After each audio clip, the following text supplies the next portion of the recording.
Donc mon projet de stage en fait il porte sur la renaturation d'un ruisseau. Et ce ruisseau donc il se nomme le Paillonnet. Il est situé sur les hauteurs de Chalmazel et il appartient donc au bassin versant du Lignon du Forêt. Au niveau du projet, donc là on se trouve en phase 1, c'est-à-dire que c'est une période de discussion avec les différents acteurs, que ce soit les propriétaires des terrains, les exploitants, ça peut être les APPMA ou encore par exemple la police de l'eau.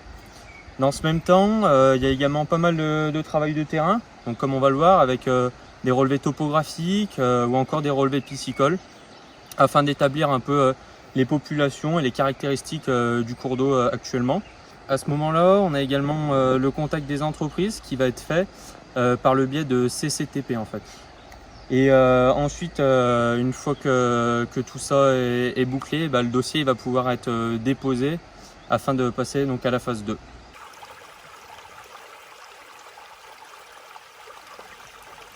En fait, le Paillonnet il a la particularité d'abriter deux espèces importantes. Donc premièrement, les écrevisses à pied blanc, qui est une espèce patrimoniale qui est en fait polluo-sensible et donc indicateur de la bonne qualité d'un cours d'eau. Donc c'est vraiment important d'essayer de maintenir sa population. Et deuxièmement, on retrouve une population de truites fario dans le Paillonnet. Donc les aménagements seront également dans le but de maintenir ces populations de truites fario.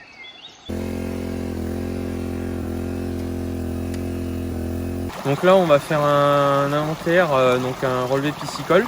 Donc pour cela on utilise comme matériel donc un FCO donc, qui va nous permettre de voir ce qu'il y a dans la rivière. Donc en effet ce matériel portatif il est relié directement à une anode et une cathode donc qui est dans l'eau. Et donc ceci ça va délivrer donc un courant continu donc avec une très forte tension mais un faible ampérage donc qui n'est pas du tout nocif pour les poissons. Et donc il va les attirer vers le cerceau de l'anode donc afin de pouvoir en fait compter, évaluer les populations qui se trouvent dans le ruisseau. Donc là on va faire ça sur à peu près une soixantaine de mètres sur le ruisseau et puis afin de voir donc les populations qui s'y trouvent.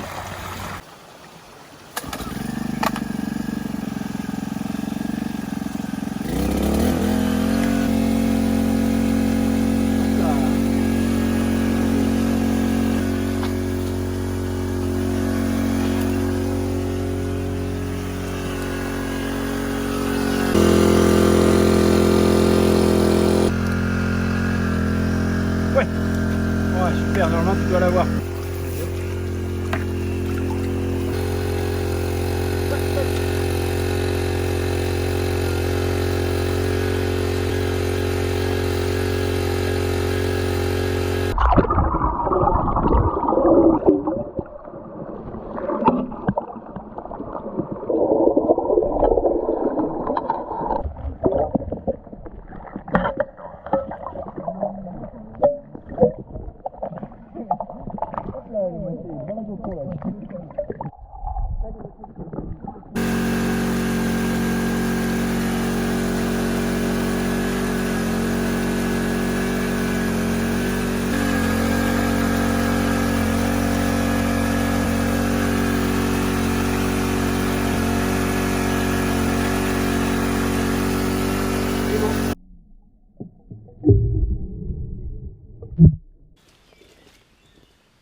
Ouais, c'était ça.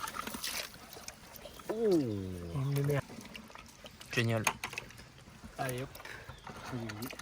Alors voilà, à ce moment-là, on a effectué le relevé piscicole. Il va donc falloir trier les poissons qu'on a attrapés ainsi que les écrevisses à pied blanc. Donc en l'occurrence ici, on a attrapé seulement des truites fario, mais il faut quand même les classer par catégorie d'âge, donc dans différentes bassines. Donc selon leur taille, en fait, on va leur attribuer une bassine différente. On rassemble également les écrevisses dans une bassine à part. Ici, on observe même la présence donc d'invertébrés aquatiques, comme ici une perla, qui est gage d'une très bonne qualité d'eau. En l'occurrence, donc ici dans cette bassine, ce sont des truites dites 1+, donc qui ont déjà un été en fait de vie. Et durant cette pêche, on a observé 3 catégories d'âge.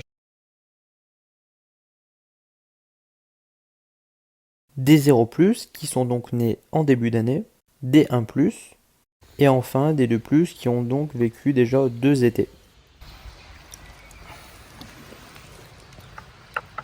Putain, elle fait 216. 216 pour 118 grammes. 163 pour 45.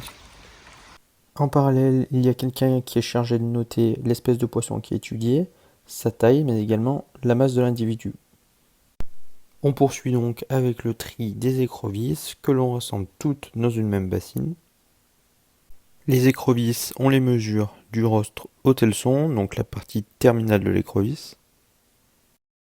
Ici, donc, on arrive à distinguer un petit mâle grâce à la présence d'appendices qui permettent en fait de poser ces spermatophores sur la femelle pour se reproduire. On distingue ici une femelle, donc on le voit bien parce qu'il n'y a pas de pléopode copulateur, contrairement à l'écrevisse de droite, dont on distingue au bout de la baguette donc 2 appendices qui permettent de féconder la femelle.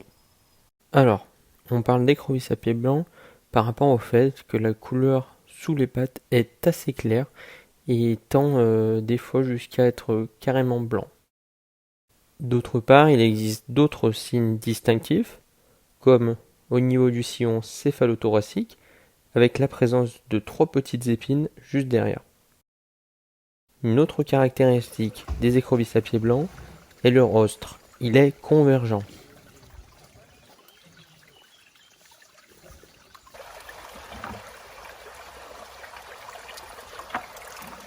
Après avoir observé toutes les caractéristiques des poissons qui ont été capturés, il est maintenant temps de les relâcher.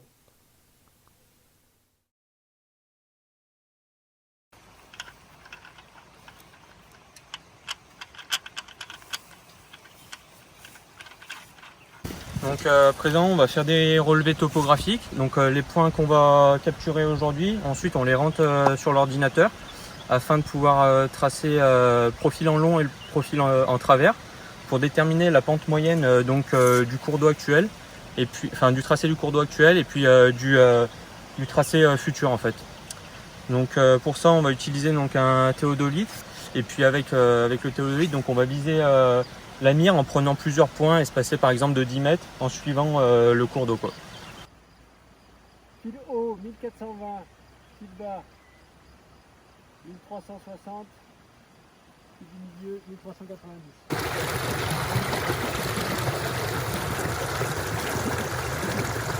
En fait la problématique majeure du cours d'eau et puis sur ce secteur en particulier, c'est qu'on se trouve en bordure de parcelles agricoles, donc en zone agricole.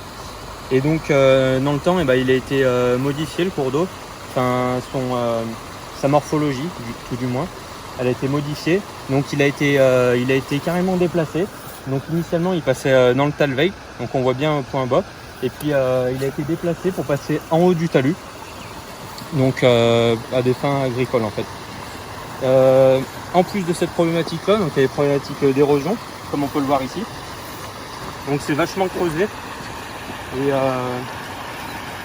c'est à cause du fait que quand il pleut, l'eau elle a tendance à rejoindre le point bas, et il y a des pertes d'eau, donc l'eau qui passe où elle devrait passer initialement, quoi, au point bas. Et donc ça provoque ce genre de choses, donc de l'érosion. On observe très bien sur ce schéma la configuration actuelle du ruisseau détourné, en bleu, et en vert ce sera le nouveau tracé du ruisseau avec la mise en défense des écrevisses sur cette portion et les aménagements associés. On voit bien que le ruisseau retrouverait son écoulement naturel avec une pente moyenne équivalente, mais sur une longueur écourtée. Ainsi, après avoir tracé le profil en long du cours d'eau actuel, on observe que sur un linéaire de 130 mètres, la pente moyenne est d'environ 9%, avec une forte rupture de la pente sur la partie aval des relevés. Elle est d'environ 45%. En réalisant quelque chose de similaire dans le Talweg, soit où le ruisseau passait initialement et où il passera après les travaux, on observe que la longueur du linéaire est réduite, mais la pente va donc être un peu plus importante. Pour remédier à cela, l'aménagement de seuils de fond est envisageable afin de réduire la vitesse d'écoulement et donc l'érosion.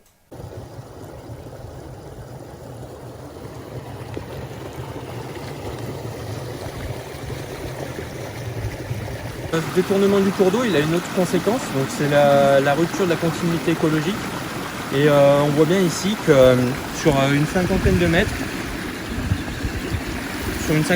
en fait, la pente, elle est trop importante, avec une succession de petites cascades, donc qui sont pas forcément idéales pour la truite fario. Donc ça peut parfois limiter sa montaison pour la reproduction en fait.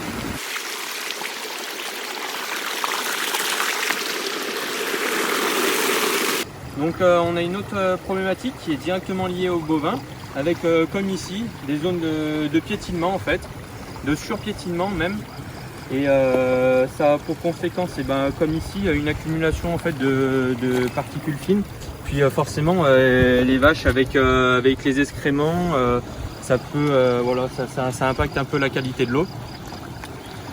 Et donc, il va falloir également envisager des aménagements sur le cours d'eau, comme la révision des clôtures, mettre en place des abreuvoirs qui soient intégrés directement et qui évitent le piétinement dans le ruisseau, qui peut donc impacter les populations d'écrevisses à pieds blancs et les truites fario.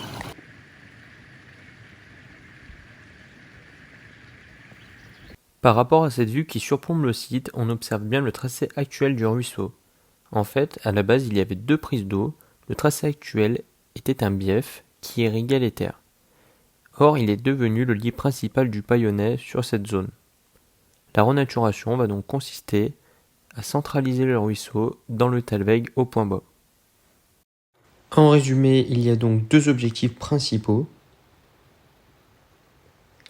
Le premier porte sur la restauration de la continuité écologique dans le but de préserver les populations de truites fario sur le ruisseau.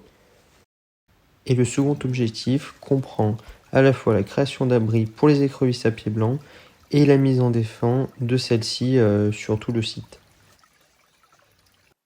Dans un premier temps, je souhaite remercier la structure dans son intégralité pour l'accueil et pour l'expérience que m'a permis d'acquérir ce stage. D'autre part, je remercie le directeur, Eric Murg, en particulier, pour l'organisation et les mesures mises en place en cette période délicate. De plus, je souhaite remercier mon maître de stage, Pierre Gray, pour son aide dans la réalisation de mon projet et toutes ses connaissances qu'il a su me partager au fil du stage. Dans le même temps, je souhaite remercier Mathieu Scaramusi et Bastien Véjux, respectivement techniciens et apprentis au sein du service technique, qui m'ont également beaucoup aidé, notamment pour la prise d'image. Mes remerciements s'adressent également au service développement pour leur aide, et plus précisément à Vincent Garnier, Sylvain Biscara, Baptiste Dussert, Xavier Lieu, Simon Blanchon et Estelle Damon. En outre, je souhaitais m'adresser au service administratif pour les remercier pour leur accueil et leur bonne humeur quotidienne. Enfin, un grand merci à mon tuteur de stage, Jean-Pierre Châtelon, qui a répondu à mes questions durant la réalisation de mon projet. Je remercie également l'ensemble du corps enseignant.